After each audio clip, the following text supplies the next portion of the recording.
Season 2, it's never an easy thing to overcome and to get right. How have you been feeling in the lead up to the end of season 1 coming into season 2? Yeah, I mean, it's an ambitious show, large scale endeavor. And I think, we like to say, season 1, we built a pyramid, working with many, many close collaborators, and we had never built a pyramid before. No one had.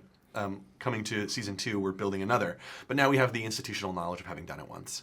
And, you can only do it one block at a time. But I wouldn't say it was easier. It is a challenging and, as I say, ambitious show to make. But I think all of us were coming to season 2 with a really strong sense of what we wanted to do this time, where the show wants to live, what our lane is. I think we're really happy with the results. Hope audiences are too. And, we're fortunate to have an embarrassment of riches in terms of the source material. Tolkien's imagination is vast. It's an ocean, and it's the challenge is deciding which portion of the ocean you want to try to contain. It's such a huge undertaking. How do you guys get your head around keeping everything in check and making sure, because it's just huge. It baffles my brain how it's not just you two. There's hundreds and hundreds of people helping you out. Yeah, we have such a huge undertaking. We have a murderer's row of department heads and incredible collaborators. 2 of our favorite episodes of season 1 are episodes 6 and 7, both directed by Charlotte Brandstrom and shot by Alex Dizenhoff, the DP. And we invited them to come back and be the biggest directing team of season 2. Charlotte is our producing director this time. We really honed the tone of the show in those episodes with her, and so working with somebody like that, she's a powerhouse. And Alex is has such an incredible eye. I mean, he's like a young Gordon Willis or something. So they really helped us up our game cinematically, dramatically, hopefully emotionally, pushing on the scripts. What was the question? How do you build a pyramid? One block at a time, and you work with a lot of very smart and talented people who hopefully challenge you to raise your game. New Zealand is so kind of integral to Lord of the Rings, but you brought it back to England this time. What were the advantages and disadvantages of that change? Obviously you had COVID in between and all the things in between, but what were the kind of advantages and disadvantages of the switch, if you like?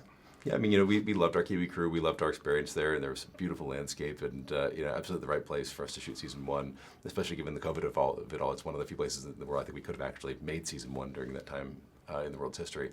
Coming to England brought a lot of advantages in that these are the forests and fields where Tolkien was first inspired in coming up with Middle-earth. I think having, especially some of the old-growth forests, I think that are so plentiful in England.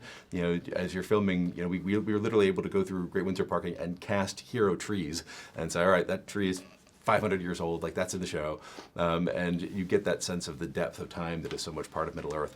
And there's also some of the season 2 is a little bit of a darker season. Season 2 was about the heroes, season 2 is about the villains, and a lot of places we're filming have that sort of the mist on the moors and the sort of mystery of sort of England that sort of seeped into the visual look of this season. Yeah, Morford was telling me the other day, and now I'm kind of obsessing about the heavy metal. Oh stuff my that's God. Damn right, the last ballad of Damn Rod. How was that pitched to you? It seems to fit so Bear well. McCreary, not to be reductive, he's like a tried and true metal guy, and he had this idea that we have many creatures this season.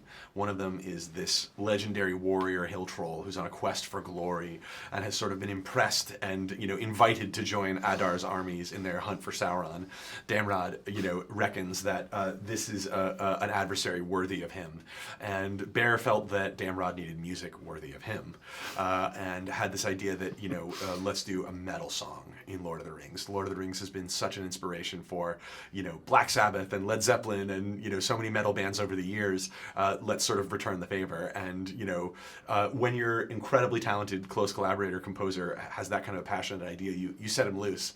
And I have to say, in the abstract, the idea that a metal song could play in an episode of the show, in the abstract might have been hard to believe, but when you see its placement and when you see that sequence where Damrod really kind of has his moment, I dare say it fits pretty well.